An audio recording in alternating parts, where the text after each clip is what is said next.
দুঃখী তরমুজ কেনেন, অনেক বড় বড় তরমুজ আমিও কিনি, এই তরমুজ গরিব মানুষ কিনতে পারে না, কেজিতে বিক্রি হয়। ওই মধু, মধু কি ওই কিরে না, ওই কিরে মধু, মধু রসমালাই, ব্যাস ওর তরমুজ বিক্রি শেষ। ইউটিউবাররা যে খালি ভিডিও নেয় না, আমার ছোট মানুষের বাতাস লাগবে ভাইয়ারা আমার। ওই কিরে মধু, এই যে তরমুজ গুলো এখন কেজিতে বিক্রি হয়, গরিবেরা কি কিনতে পারে?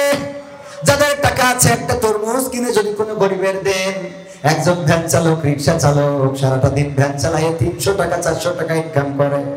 এই 300-400 টাকা ইনকাম দিয়ে একটা তরমুজ কিনে খাওয়া সম্ভব না, কারণ এই বছর আমি যেই কয়টা তরমুজ কিনেছি সবগুলো 300 টাকার উপরে। গোশতগুলো পোকারা খেয়ে ফেলে, পোকাগুলো কিলবিল করে বেড়ায়, জায়গা সম্পদ সব ধ্বংস হয়ে গেছে, সন্তানেরাও মারা গেছে। স্ত্রীরা শুধুমাত্র রহিম আলাইহিস সালাম সবাই ছেড়ে চলে গেছে, শুধু একজন ছিলেন। সমস্ত শরীরে ঘাম, সমস্ত শরীরে পোকা, কুষ্ঠ রোগ থেকে শুরু করে পোকা পচন ধরে গেল।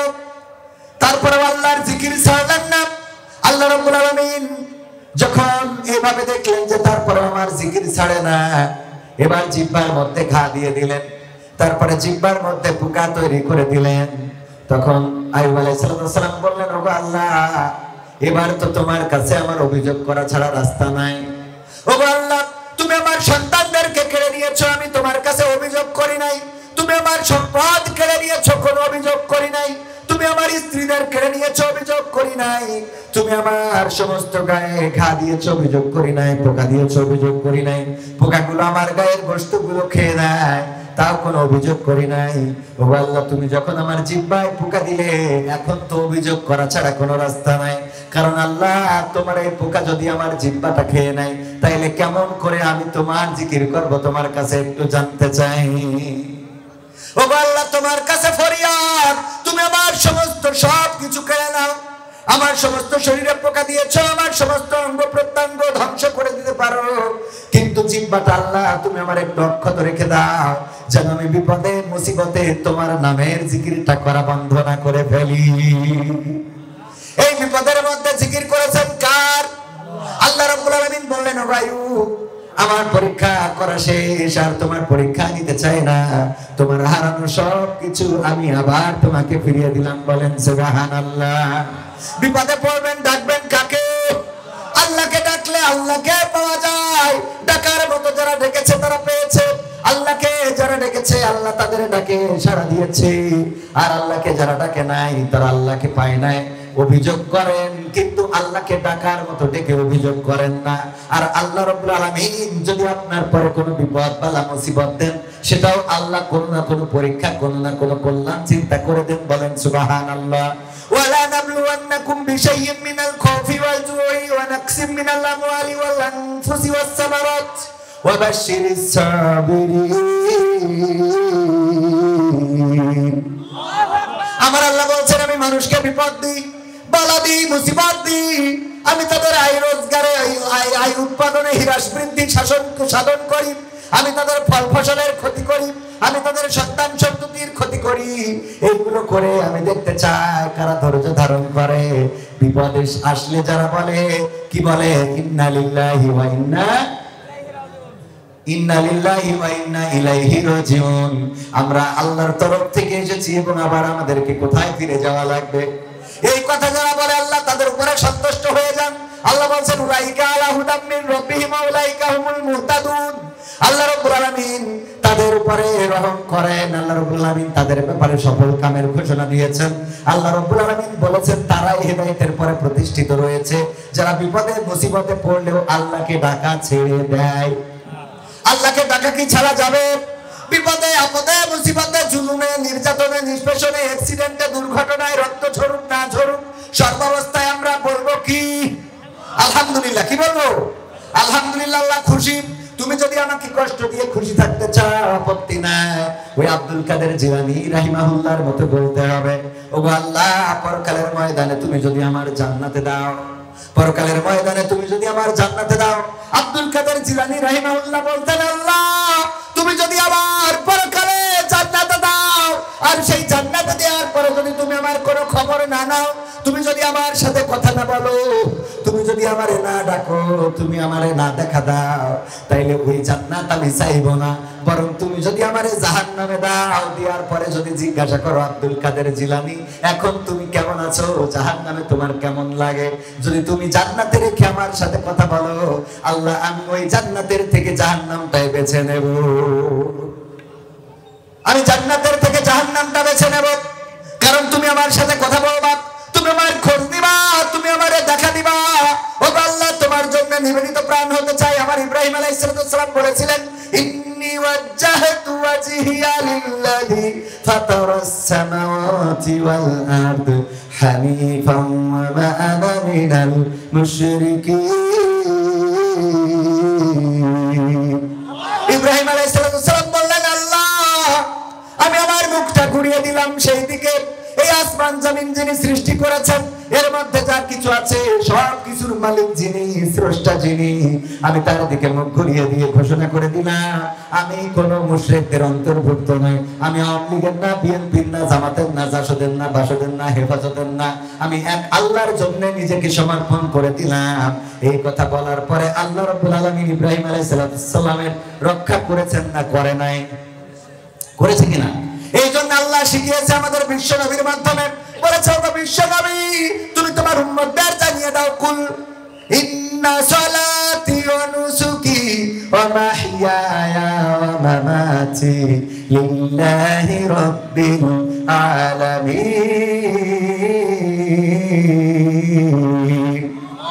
আল্লাহর নবীকে জানিয়ে দিলেন, বলো, বলতে বলো, তুমিও বলো, তোমার উম্মতদেরকেও বলো, তারা বলুক, কুল ইন্না সালাতি, নিশ্চয় আমার নামাজ, আমার সালাত, ওয়া নুসুকি আমার কুরবানি, ওয়া মাহইয়ায়া আমার জীবন, ওয়া মামাতি এবং আমার মরণ, লিল্লাহি রাব্বিল আলামিন। কার জন্য? আল্লাহর জন্য। আমাদের কষ্ট, আমাদের দুঃখ, আমাদের বেদনা, আমাদের নামাজ, আমাদের সালাত, আমাদের কুরবানি, আমাদের ত্যাগ, আমাদের দান, আমাদের ফিতরা, আমাদের মাহফিল শোনা, আমাদের মাহফিল না শোনা, সবকিছু কার জন্য? আল্লাহর জন্য। যদি আমরা করতে পারি, আল্লাহ রাব্বুল আলামিন আমাদের উন্মুখ হয়ে যান, আল্লাহ রাব্বুল আলামিন আমাদের উপরে খাস রহমত বর্ষণ করে দেন, আমাদের বিপদে মুসিবতে তিনি পাশে থাকেন, দুনিয়ার জীবনে কল্যাণ দান করেন এবং আখিরাতের জীবনে মুক্তি দিয়ে দেন কে? আখিরাতের জীবনের মুক্তিটাই হলো বড় প্রাপ্তি, বড় সফলতা। আখিরাতে যদি আমরা আটকে যাই, তার থেকে বিফলতা আছে নাকি? রোজা রমজানের দিন, রোজার মাস, পবিত্র কোরআনের সূরা বাকারার কত নম্বর আয়াত জানো? 283 নম্বর। 183? হ্যাঁ, 183 নম্বর আয়াত। আল্লাহ বলছেন, ইয়া আইয়ুহাল্লাযীনা আমানু কুতিবা আলাইকুমুস সিয়াম কামা কুতিবা আলাল লাযীনা মিন ক্বাবলিকুম লাআল্লাকুম তাত্তাকুন। ও ঈমানদার, তোমরা যারা ঈমানের দাবিদার, তারা শুনে নাও, তোমাদের উপরে রমাদানের রোজাকে ফরজ করে দিলাম, যেমন ফরজ করেছিলাম তোমাদের পূর্ববর্তী যত নবী ছিল এবং তাদের যত উম্মত ছিল, তাদের উপরেও এমন ভাবে রোজা ফরজ ছিল। কারো উপরে 1 মাস ছিল, কারো উপরে 2 মাস, 3 মাস, কারো উপরে 1 দিন, কারো উপরে 3 দিন, 5 দিন, 7 দিন, এইভাবে কারো না সব নবীর উপরে রোজা ফরজ ছিল। আল্লাহ রাব্বুল আলামিন বললেন, রোজার মতো করেই তোমাদের উপরে রমাদানের রোজাকে ফরজ করে দিলাম, যাতে তোমরা তাকওয়ার অধিকারী হতে পারো, মুত্তাকি হতে পারো। তাকওয়া মানে খোদাভীতি। কার ভীতি? রমজানের রোজা ছাড়া খোদাভীতি কি প্রকাশ পায়? কে রোজা আছে, কে নাই? ইফতারের সময় যে 2খানা প্লেট নিয়ে বসে গেল, জানার কি সুযোগ আছে নাকি? এই যে লোকটা রোজা নাই, তার ইফতারের প্লেট লাগে কয় খান? 2 খান মাঝখানে বসে। আল্লাহর ওলি মাঝখানে বসে, 2 পাশে 2 প্লেট, আর উনি বসেছে মাঝখানে। এখন সভাপতি চিন্তা করে, মনে হয় কবির বিন সামাদ এই প্লেটের লোক, এজন্য এইটা বাদ দিয়ে এখান থেকে বসে। আবার ভাইজান এসে মনে করে এই প্লেটের লোক কবির বিন সামাদ, এইটা বাদ দিয়ে এখান থেকে বসে।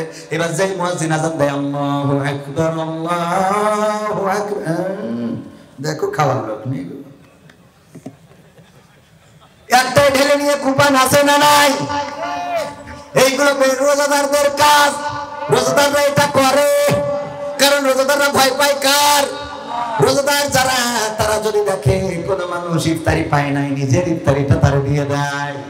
আল্লাহর নবী সাল্লাল্লাহু আলাইহি সাল্লাম বললেন, ওগো আমার সাহাবীরা শুনে নাও, যদি কোন রোজাদারকে ইফতারি করায়, ইফতারি করানোর কারণে ওই রোজাদার সকাল থেকে সন্ধ্যা পর্যন্ত, সুবহে সাদিক থেকে সূর্যাস্ত পর্যন্ত পানাহার বর্জন করে আল্লাহর সন্তুষ্টির জন্য রোজা রাখলো, কষ্ট করে যতটা সওয়াব পাইলো শুধুমাত্র সন্ধ্যাবেলা একজন রোজাদারকে ইফতারি করানোর কারণে আল্লাহ রাব্বুল আলামিন ওই সমপরিমাণ সওয়াব এই ব্যক্তির আমলনামায় লিখে দেন। সুবহানাল্লাহ বলা যাবে না? আল্লাহর নবী বললেন কিন্তু ওই লোকটির সওয়াব থেকে এক ফোঁটাও কমানো হয়, এক ফোঁটাও কমায় না। আর আমরা ইফতারি দেওয়ার জন্য লোক খুঁজে পাই না।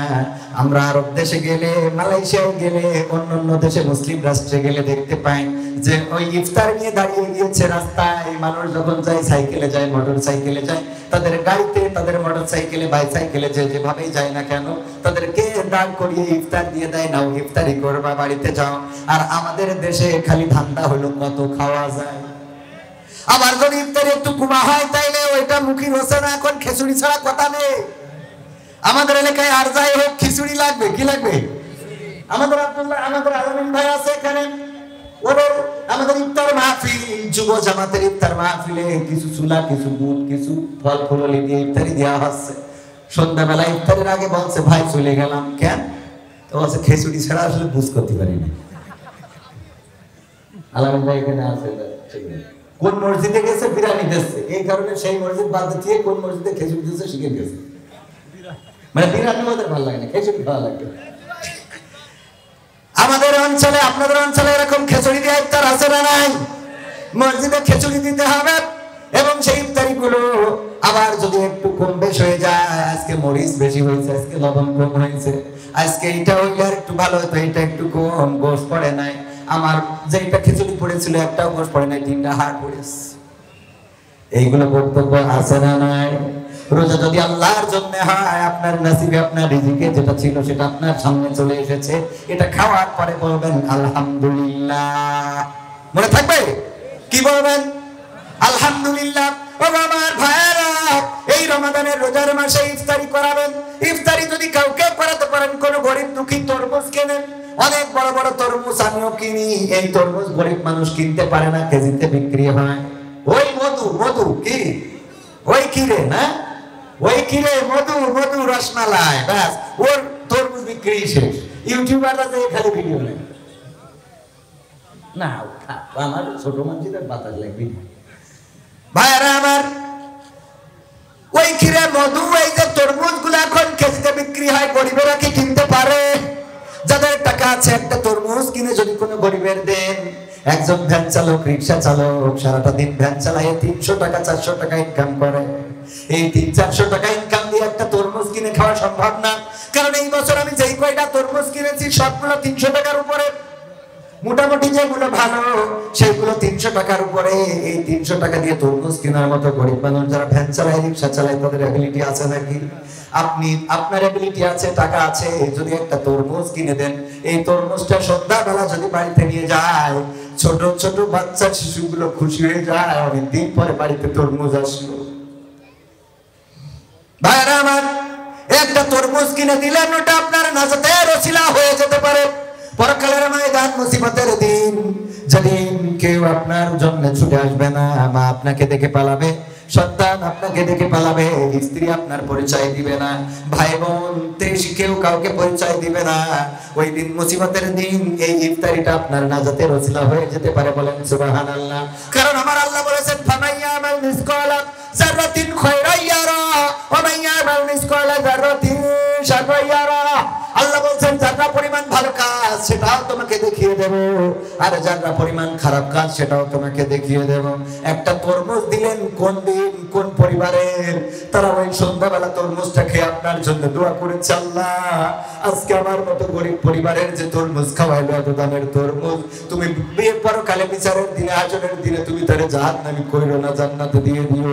হয়তো আপনার গুনাহ খাতা ভারী হয়ে যেতে পারে, ওই গরিবের দোয়াটার কারণে আপনার গোটা জীবনের জিন্দেগির গুনাহ ক্ষমা করে দিয়ে আল্লাহ জান্নাতের বাসিন্দা করে দিতে পারে।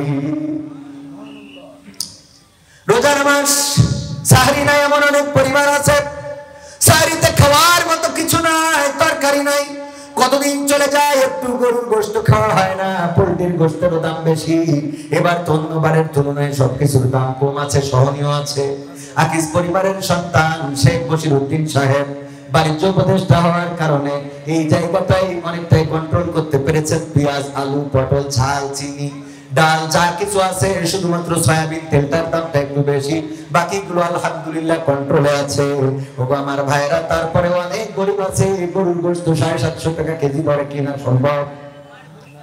আপনি যদি কোনো একটা পরিবারকে 500 গরুর গোশত কিনে দিতে পারেন, একটু দাঁড়িয়ে কোনো একটা ভ্যান চালককে কিনে দেন, রিক্সাওয়ালাকে কিনে দেন। গ্রামে যে গরিব মানুষ আছে, এমন গরিব মানুষ বাছাই করে যারা কিনে খাইতে পারে না, 500 গোশ 1 কেজি গরুর গোশত যদি কিনে দিতে পারেন, দেখবেন ওই পরিবারের খুশিটা আপনি ফকিরকে ভিক্ষা দিয়ে এই খুশি জীবনে পাবেন না। ফকিরকে ভিক্ষা দিয়ে ওই খুশি জীবনে পাওয়া। আল্লাহর নবী, আমার মা বোনেরা আছেন, আল্লাহর নবী বলেছেন, ওগো মহিলারা, ওগো নারীরা, তোমরা একটু কি করো, আবার গুতাগুতি শুরু করেন না, ওদের সময় ঝামেলা করেন না। দেরি করে আসবে, আবার মাইক বাঁধবে, তা হবে না, তা হবে না। যেই হুজুরের রাজনীতি হবে, সেই হুজুর উঠার আগে আসতে হবে। ঠিক না? ঠিক। এই শীতে মানে আইসি যখন তাহলে কোভিড ভাইরাসটা নিয়ে রাখি, যদি কাজে লাগে। ও আমার ভাইয়েরা, মা বোনদের ব্যাপারে বিশ্বনবী বলেছেন, ওগো নারীরা, তোমরা যখন রান্না করো, ওই রান্নায় একটু পানিটা বাড়িয়ে দাও, ঝোলটা বেশি করো। কি করো? পানিটা বাড়িয়ে দাও, ঝোলটা বেশি করো, একটু তরকারি বেশি হবে। এই তরকারি একটা বাটি প্রতিবেশীকে দাও। এটাই হলো প্রতিবেশীর হক, প্রতিবেশীর অধিকার। এক বাটি তরকারি যদি একটু পানি বাড়িয়ে দিয়ে প্রতিবেশীকে দিতে পারেন, যেই প্রতিবেশী দিনের পর দিন চলে যায়, ভালো মন্দ খাইতে পারে না, যেই প্রতিবেশী একটু গোশত খাইতে পারে না, যেই প্রতিবেশী গরুর গোশত কেনার মতো পয়সা নাই, ওই প্রতিবেশীকে যদি একটা বাটি পোল্ট্রির গোশত বলেন, মুরগির গোশত বলেন, রান্না করেছেন, একটু পানি বাড়ায় 2 পিস দিয়ে 2টা আলু দিয়ে যদি কোনো একটা গরিবের বাড়িতে বাটিটা পাঠিয়ে দেন, ওই গরিব মানুষেরা যে খুশি হবে, ওই খুশিটা আপনার জান্নাতের জন্য ওয়াজিব হয়ে যেতে পারে। আমরা বুঝি না। রমজানের মাস ভালো কাজের সাথে সম্পৃক্ত রাখতে হবে। জুতা কালি করতে গিয়েছেন, যে মুচিটা জুতা কালি করে, ওই মুচিটার জুতা কালি করার পরে আপনি যদি 20 টাকা হয়, 30টা টাকা দিয়ে দেন, দেখবেন ওর আত্মাটা খুশি হয়ে যাবে। আপনি তরকারি কিনতে গিয়েছেন বাজারে, যেই দোকানে বেশি বেচা কিনা, সেই দোকানে আমাদের গমন আছে না নাই? যেই দোকানটা বড়, সেই দোকানে আমরা কেনাকাটা করি। একবারও চিন্তা করি না, যেই দোকানটায় কাস্টমার ঢোকে না, সেই দোকানেও যাওয়ার দরকার আছে না নাই? আল্লাহর নবী আমার একটা সমাজ করে দিয়ে গেলেন। এক ইহুদি কেনাকাটার জন্য মুসলমানের দোকানে গেল, যাওয়ার পরে বলল, আমার এটা এটা এটা এটা দেন। বলতেছে, এইগুলো তুমি ওই দোকান থেকে নিয়ে নাও, ওই দোকান থেকে এই পণ্যগুলো নিয়ে নাও, আমার দোকান থেকে তোমার নেওয়ার দরকার নাই। ওই ইহুদি চলে গেল, পাশের দোকানটা ছিল ইহুদির দোকান, ইহুদির দোকানে কেনাকাটা করলো। করার পরে মনে হলো যে আমি যেহেতু ইহুদি আর এই দোকানদারও ইহুদি, গিয়েছিলাম মুসলমানের দোকানে, উনি কেন আমার কাছে মাল বিক্রি করলো না জানার দরকার। আমি ইহুদি হওয়ার কারণে কি আমার কাছে মাল বিক্রয় করে নাই? ছুটে আসলেন আবার মুসলমানের দোকানে, জিজ্ঞাসা করলেন, ওগো ভাই, কি এমন অপরাধ করেছি? আপনার দোকানে আমি যে পণ্যগুলো চেয়েছিলাম, সেগুলো কি আছে না নাই? বললো, আছে। যদি থাকে তাহলে দিলেন না কেন? বললো, ভাই, আমি সকাল থেকে বিকাল পর্যন্ত এখানে বেচা কিনা করেছি। আমার অপর পাশের যে দোকানদার, ওই দোকানদার সকালবেলায় দোকান খুলেছে বিকাল পর্যন্ত। আমার বাড়িতে পরিবার আছে, আমার মা আছে, সন্তান আছে, সংসার আছে। আমি যা বেচা কিনা করেছি, তাতে আমার পরিবারের জন্য আজকে খোরাক হয়ে গিয়েছে। কিন্তু ওই পাশের ইহুদি দোকানদার, ওই ভাইয়ের দোকানে তেমন কাস্টমার আমি ঢুকতে দেখি নাই। তার বাড়িতেও মা আছে, সন্তান আছে, সংসার আছে। বিকাল বেলায়, সন্ধ্যা বেলায় বাড়িতে যাবে, ওই পরিবারের কাছে কি জবাব দেবে? এই জন্য আমার যেহেতু বেচা কিনা পর্যাপ্ত হয়েছে, তার কারণে আমি ওই দোকানে আমার কাস্টমার পাঠিয়ে দিয়ে ওই দোকানের বেচা কিনা বাড়িয়ে দিলাম। ওই দোকানের বেচা কিনা বাড়িয়ে দিলাম আমার দোকানের কাস্টমার পাঠিয়ে। আর আমরা যদি একটা দোকান, বাজারে দোকান দিই, তখন চিন্তা করি এই দোকান যেন আর কেউ না দিতে পারে। যদি কেউ পরামর্শ চায় যে, দোস্ত, বেকার তো বসে আছি, টাকা তো কিছু আছে, বাজারে তো তুমি একটা ব্যবসা নিয়ে বসেছো, এই ব্যবসাটা কিভাবে আমি কি এই ব্যবসাটা দেবো? কয়, দোস্ত রে, জীবনে যে কি পাপ করেছিলাম সেটা আল্লাহ জানে আর আমি জানি। এই পাপের ফসল হলে দোকান দিয়েছি। ঠিক না বেঠিক? অথচ একজন মুসলমানের উপরে অপর মুসলমানের হক কয়টা? 6টা। কয়টা? 6টা হক। দেখা হলে কি করবে? সালাম দিবে হাসি দিয়ে, যদি আলহামদুলিল্লাহ বলে ইয়ারহামুকাল্লাহ বলবে। যদি কোনো পরামর্শ চায় সব পরামর্শ দেবে, যদি অসুস্থ হয় দেখতে যাবে, যদি মারা যায় জানাজায় শরীক হয়ে যাবে। এর মধ্যে আর একটা কোনটা মনে হয় বাদ পড়ে গেছে, যাই হোক এর মধ্যে হ্যাঁ জানাজা দাওয়াত দিলে গ্রহণ করবে। দাওয়াত যদি কোনো মুসলমান নিমন্ত্রণ করে, ভাই আমার বাড়িতে খাইতে এসে, তাইলে তার বাড়িতে নিমন্ত্রণে যাবে। 6টা হোক তাহলে কয়টা? 1 নম্বর দেখা হলে কি করা? সালাম দেওয়া। 2 নম্বর যদি নিমন্ত্রণ দেয় তাহলে সেটা অ্যাকসেপ্ট করা। 3 নম্বর হলো হাসি দিয়ে যদি আলহামদুলিল্লাহ বলে, জোরে বললে আপনারা কি বলবেন? ইয়ারহামুকাল্লাহ বলা। 4 নম্বর যদি কোনো পরামর্শ চায় তাইলে সৎ পরামর্শ দেওয়া। এটাও হক, এরকম না যে আপনি